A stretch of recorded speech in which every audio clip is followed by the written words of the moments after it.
pessoal, bem-vindos a mais uma aula do Aula D. Eu sou o professor Luciano Teixeira de Geografia e Geopolítica.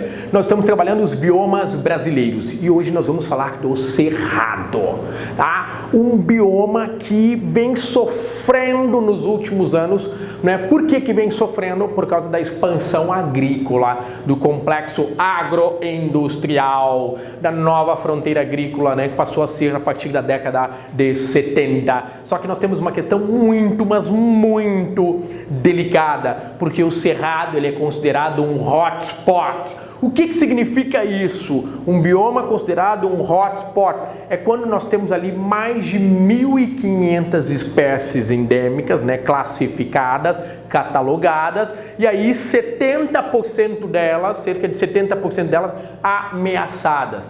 Então, um bioma que é considerado um hotspot significa dizer que nós temos 1.500 espécies endêmicas classificadas, catalogadas, e cerca de 70% dessas espécies estão ameaçadas de extinção. Isso torna, então, né, esta região um hotspot.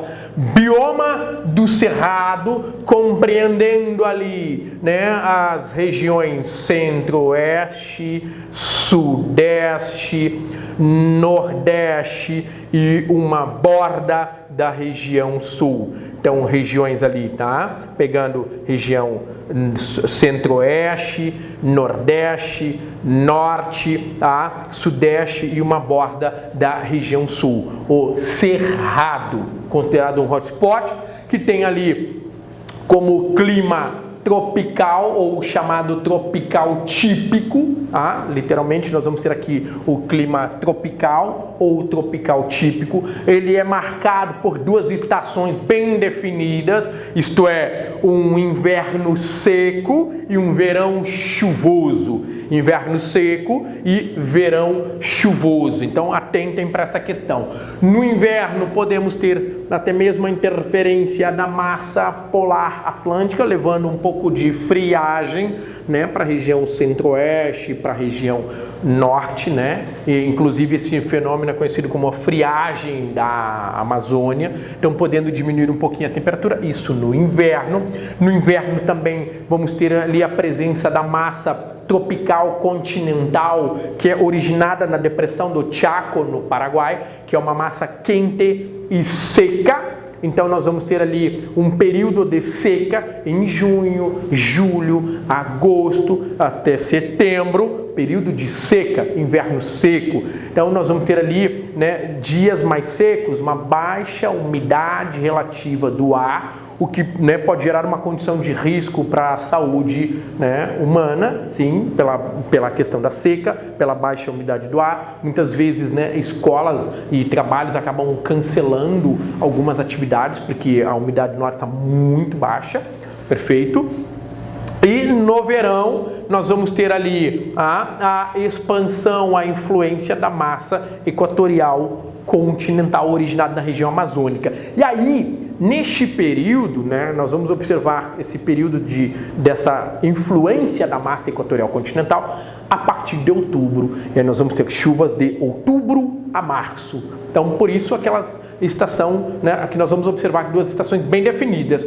Um inverno seco e um verão chuvoso. Perfeito? Então, atentem para esse aspecto aqui, tá? E não esqueçam, gente, quando a gente pega na questão do tropical, nós estamos falando de temperaturas aqui também elevadas, né? Como diria Skank, né?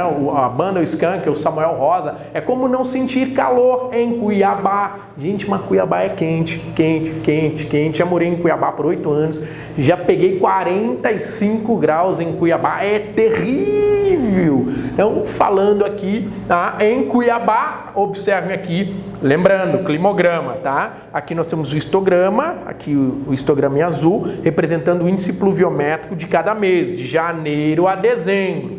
Do lado direito aqui vocês estão observando a temperatura e do lado esquerdo de vocês aqui na tela estão observando a precipitação em milímetros. Não tem como a temperatura ser 250, então pelo amor de Deus, atentem, ok? Então, climograma, trazendo temperatura e trazendo aqui o índice pluviométrico. Então, em janeiro, por exemplo, choveu 200 milímetros. Lembrando lá de Cabaceiras, lá no Pernambuco, que no ano inteiro choveu 280 milímetros? O quanto é baixo? Aqui só em janeiro aqui choveu 200 milímetros. Fevereiro, cerca de 200 milímetros. Aí observam que, olha só, janeiro, fevereiro e março.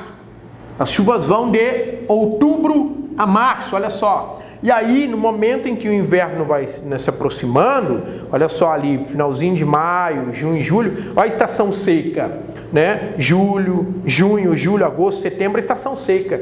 Inverno seco, verão chuvoso. Isso é muito importante, é uma característica muito marcante. Inverno seco e verão chuvoso. E aí, quanto à questão do relevo, vou chamar a atenção aqui da Chapada dos Guimarães. Nós vamos observar ali a região contemplada pelo Planalto Central, tá? Pelo Planalto Central, muito marcado pelo Planalto Central, a nascente também de muitos rios que vão desaguar na bacia amazônica. Isso é bem importante. Nós vamos observar a importância deste planalto aqui para a formação de rios.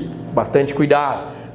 E aí chama atenção também para o aspecto avermelhado. A gente já começa a observar esse aspecto avermelhado do solo. Sim, o solo ele é rico em ferro e alumínio. Solo extremamente rico em ferro e alumínio. Hidróxido de ferro e alumínio. Então o solo sendo extremamente rico em ferro e alumínio, vai ser um solo muito ácido, que vai dar aquela formação de troncos e galhos retorcidos, fazendo parte aqui como característica deste bioma. Troncos e galhos retorcidos, e aí então o solo rico em ferro e também alumínio vai dar esse aspecto ferruginoso, esse aspecto alaranjado, avermelhado. Isso é bem importante, aspecto alaranjado, esse aspecto avermelhado. Cuidado com isso aí, tá? Aspecto alaranjado, vermelhado. E aí eu vou encerrar aqui este primeiro bloco e no segundo bloco nós vamos falar da vegetação do Cerrado, que é um hotspot. Ok? Até a próxima.